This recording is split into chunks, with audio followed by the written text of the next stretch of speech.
wish to call to order this meeting of the Monroe County Board of Commissioners. It is Wednesday, November the 1st, 2023. I will include the fact that all three commissioners are here in the Nat U Hill room. So at this point, we'll have our commissioner's statement.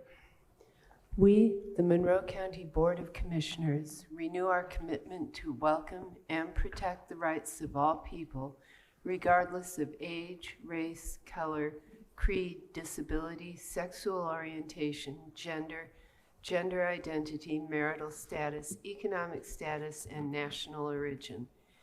And we affirm the right of every person to live peacefully and without fear, and we will fight and resist at every step discrimination and harmful policies, whatever their source. We also stand in support of our county public school systems, both RBB and MCCSC. Thank you. And I believe we have something to add to the agenda. Yeah, I move that we add item C to our agenda, which is a retainer agreement with Eubanks and Associates, PLLC, for representation regarding Houston South project. Fund number 1,000, an amount not to exceed $5,000. Second. Okay, we'll call for a vote. All those in favor of adding agenda item C signify by saying aye. Aye. Motion passes 3-0. We'll move on to department updates. We'll start with Ms. Kelly. Morning. Oh, you're muted. Sorry about that. Good morning. Just a few updates. As of October 24th, across the state, we have seen increases in COVID emergency room visits, hospitalizations, and cases. Wastewater concentrations are trending down though. Currently, Indiana flu levels are minimal, and we have flu and updated COVID vaccines available for all ages. Appointments are recommended, and you can call 812-353-3244. Thank you. Questions or comments? No, I don't. Just for the public's edification, there's information on the Board of Health website about where to find vaccines, and the COVID vaccine uptake has been abysmal, although nobody's tracking it exactly anymore across the country, but really encourage people to get their vaccines and stay healthy this winter. And I understand that RSV vaccines are available locally now also for people that are in the correct age range. So. Yes, absolutely. Great. And that's for people, is that over 65 for the RSV and for infants? 60 and older. 60 and older. Okay, thank you for that. Thank you. Nice to see you. Is there any other department that has an update today? If not, we'll move on to public comment. This is for items that are not on the agenda. Speakers are asked to limit what they have to say to 3 minutes. And if you wish to speak, please identify yourself and let us know whether or not you're a Monroe County resident. And I see Mr. Shelton has his hand up. Good morning.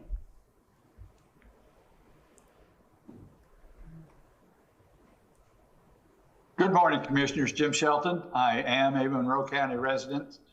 I just want to update you and the public to the fact that the CASA office has had their annual retreat for a couple of days, and they have developed the schedule for training sessions for CASAs for 2024. And I just want to share that information. There's going to be 3 sessions. The first one will be February 6th through March 7th. They are trying different days and different hours to try to make it available to more people. This will be an afternoon session. I don't think they've done that before. So from February 6th to March 7th, trainings will be on Tuesday and Thursday afternoons from 1 to 4. And applications for that session will be due January 24th. And then looking forward farther ahead, the summer training, June 6th through the 27th. It'll be the more traditional evening, 4:30 to 7:30, and it'll be Monday, Tuesdays, and Thursday evenings.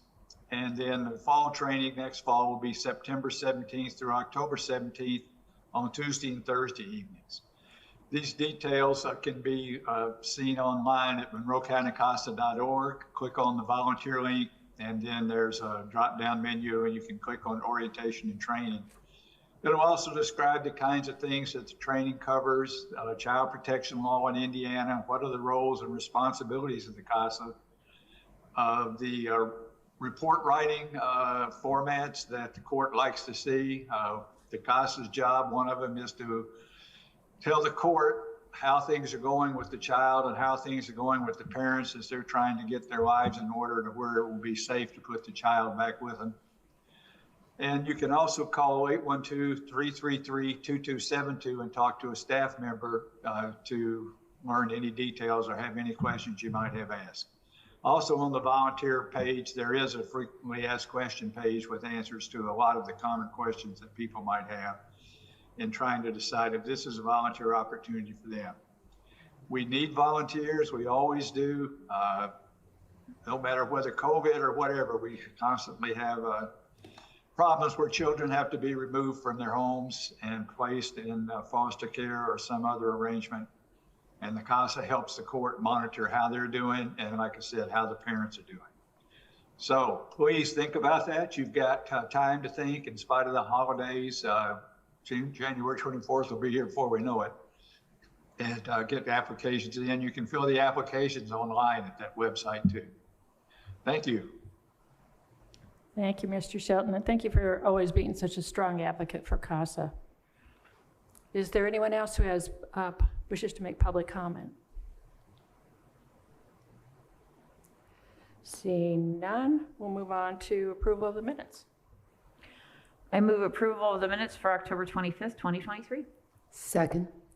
Any comments or corrections? There was one correction that Seth Muchler alerted us to that has been taken care of already, so I appreciate that. With that, all those in favor of approval of the minutes from October 25th, 2023 signify by saying aye. Aye. Motion passes 3-0. Next item, please. I move approval of the claims docket accounts payable November 1st, 2023 and payroll November 3rd, 2023. Second. And we have Mrs. Miller. Good morning. Good morning. The accounts payable claims docket for November 1st, 2023 totals $2,338,976.68. This includes all emergency claims and adjustments. The payroll docket for November 3rd, 2023 includes $1,363,245.67 in direct costs, and the remaining $577,486.03 were for indirect costs, for a grand total of $1,940,731.70. It's quite a lot. Any questions or comments on anything that you saw? I don't either. Is there any public comment on this? Seeing none, I'll call for a vote on the approval of the claims docket for accounts payable November 1st, 2023 and payroll November 3rd, 2023. All those in favor signify by saying aye. Aye. Motion passes 3-0. I'll note for the record that we have a report from Scott Souter and Weights and Measures. This covers the period from September the 16th through October the 15th. And I noted in the report that he says they'll be out soon at all the high schools and middle schools to check the scales that they use for the wrestlers. And I always get a kick out of that. So. Okay, with that, we get to move on to something that is dear to my heart with what's in new business. I move approval of a memorandum of understanding with both Hoosier Hills Food Bank and Pantry 279 Inc., fund name ARPA, fund number 8950, and a total amount of $165,000. Second. Mr. Cockrell. Yes, this is for two separate MOUs, one with Hoosier Hills Food Bank for $100,000 and one with Pantry 279 for $65,000. Both of these are going to be paid from our ARPA funding. Both of these have been both added to our plan and appropriated by the county council. I will just note that I think everybody understands this, but when I was speaking particularly with Pantry 279, they indicated that the cost of their food has gone up between 20 and 25% in the last year. And so that's why this kind of help is needed. So I think that's self-evident to anybody who goes to the grocery store, but it's nice to quantify that. Thank you. And I believe that we have somebody, or a couple of people as representative from Hoosier Hills Food Bank. Would you like to comment on anything? And welcome. Thank you. Good morning. Julio Alonso, Executive Director of Hoosier Hills Food Bank, and not that skilled at writing and talking at the same time. So thank you. Really just wanted to say thank you for your support. I'm here with my Associate Director, Jake Bruner. I want to thank the commissioners, the county council, and your staff, including Mr. Cockrell, for all your help in getting this together.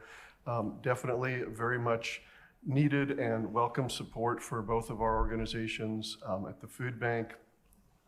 We have already distributed about 4.2 million pounds of food this year, and we're running 400,000 pounds behind last year's numbers. That's not a factor of demand, it's a factor of supply. In fact, and I think it's evident to everyone, as Jeff said, if you go to the grocery store, the impact that it's having on people. But just last week, the USDA released its annual report on food insecurity in the United States, which showed that an additional 10 million people in this country are food insecure from 2021 to 2022, including 3 million additional children. So a lot of people out there are feeling the squeeze at the grocery store, and our organizations are here to try and help them, and we can't do that without this kind of public support, so we really appreciate it. Well, and would my colleagues like to say anything before I do? Well, thank heavens the food bank is here. It has done a whole lot to help the people in our community. Yeah, it's, you know, a drop in the bucket, really, which is sad. All those changes in benefits and things that occurred since COVID. I'm really glad you're here for our community and for all the families who need it. It's just a devastating situation. It really is. There's no two ways about it. I'm glad we could do a little something, but just keep us posted if there's anything else we can do to help. Absolutely. Thank you. Well, and I think you told us at one of the drive-throughs that fully half the pantries report that their needs aren't being met this year. Demand is up and donations are down. Yeah, that's correct. We just did another survey, and right around half of our agencies indicate they're not getting enough food from us. So this will definitely help us get closer to that goal. Well, we appreciate everything you and your staff do. They're very dedicated staff, and they make a difference throughout this region. So thank you, and thank you for being here. Thank you. And I see that Cindy Chavez of Pantry 279 is available online. Cindy, welcome. Hi, thank you guys. Good morning. I just want to thank Penny and everybody for jumping right on this request really fast. Jeff called like immediately to help me work out things. This is mostly for Thanksgiving food in general. We already have over 1,500 families signed up, and with 2 weeks left to go, this will be the biggest time. We'll hit our 2,500 probably by next week. And unfortunately, we're going to have a waiting list this year. I mean, if we have extra food, we'll of course give it out. But like everybody has said, the prices are just astronomical, especially compared to last year. And need is up. I hope that it had gone down by now, but it hasn't. We're right at about 8,500 to 9,500 people a month we're serving right now. And it's just, we do the best we can. Donations are down, but you know, we're chugging along, and everybody is getting food with help with Hoosier Hills and you guys. And I just wanted to be on here this morning and reiterate how thankful we are for the county commissioners. Thank you. Want to say anything? Yes, I happen to live in the corner of the county where your food bank is, and I know it's an area where it's really needed, and thank you very much for being there. And thank you to the Girl Scouts who got all of this started in the first place. It was a wonderful thing to do for our community. Yeah, the new location is amazing. We went out and saw it a few weeks ago, and it is really something bustling, busy, lots of volunteers, which is amazing, and just the range of products available to folks is really helpful. It's really been really made a difference. So thank you, and thank you to everyone who works with you and does all this great work. Well, and for folks that don't know, I think Pantry 279 has expanded what they're making available to people. It includes supplements now, vitamins. You have clothing for people, and you told me when I was out recently that you're looking for things like pots and pans, so people have a way to cook the things that you're providing them, that they've been relying on things that they can microwave, and now you're providing fresh food that doesn't do as well in the microwave as the purchase stuff. So there's a lot going on. I urge people who can to help both of these organizations. I also appreciate the fact that what's being done is different from what was in the past. In the past, it was providing calories. Now it's providing nutritious food, and that's really critical for children when they learn. It's critical for people as they work. It's just important for what's going on in our area. So is there anyone else who wishes to make public comment on this item? If not, I'll call for a vote on the Memorandum of Understanding with Hoosier Hills Food Bank and Pantry 279, Inc. All those in favor signify by saying aye. Aye. Aye. Motion passes 3-0. I'm going to get emotional here. Ready for the next item? Yes. Move approval of ordinance 2023-45, an interlocal agreement regarding animal shelter and control. Fund name, County General, Fund number 1000, the amount of $371,220. Second. Again, Mr. Cockrell. Yes, this has followed the formula we've used for our animal control interlocal for the past at least 15 years. Essentially, we look at the previous years to determine the number of animals from each jurisdiction, city limits, county, and Ellettsville, and all the animals that come from out of county are attributed to the city. And so we take that number, divide by the operational side of operating the actual animal shelter, and we determine a just distribution based upon those percentages. And this year, that math turned out to be $371,220, which is up a little bit from last year. But my guess is just like what we just talked about, human food, that the supplies needed for the animal shelter are also going up as well. So I'm not surprised it's not more expensive. If you have any questions, more than happy to answer them.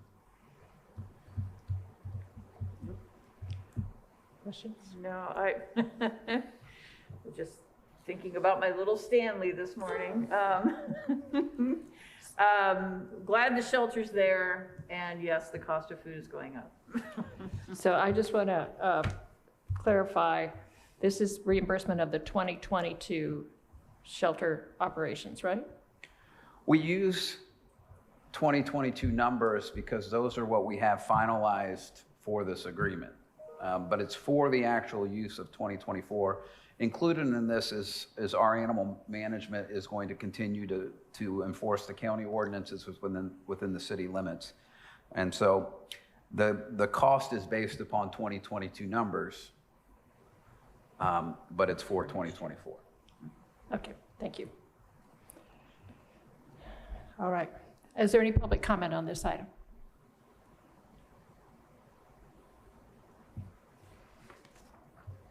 Seeing none, call for a vote on ordinance 2023-45, interlocal agreement regarding animal shelter and control. All those in favor signify by saying aye. Aye. Motion passes 3-0. Next item. This is the new item C. It is, I move approval of a retainer agreement with Eubanks and Associates for representation regarding the Houston South project. Fund name County General, Fund number 1000, and amount not to exceed $5,000. Second. Yes, and I thank you for moving this up a week. We had it on next week's agenda, but we got communication from Eubanks and Associates that they can begin work as soon as it's been signed. So we wanted to move it up the week to give them an extra week of work. Basically, they are going to prepare comments in response to the Forest Surface Draft Supplemental Environmental Assessment for the Houston South Vegetation Management and Restoration Project. As you are aware, and hopefully the public is aware, we had active litigation with the county about this project. And so this is their kind of reaction to that. And we want to make sure that their reaction we have comment on so that the outcome could potentially be beneficial. Thank you. Comments, questions? No, I'm just pleased that we were able to move it up a week. Yeah, and I appreciate, I know Mr. Schilling worked on this as well, all the hard work of everybody involved. So we're paying 1/3 of the cost of the total review.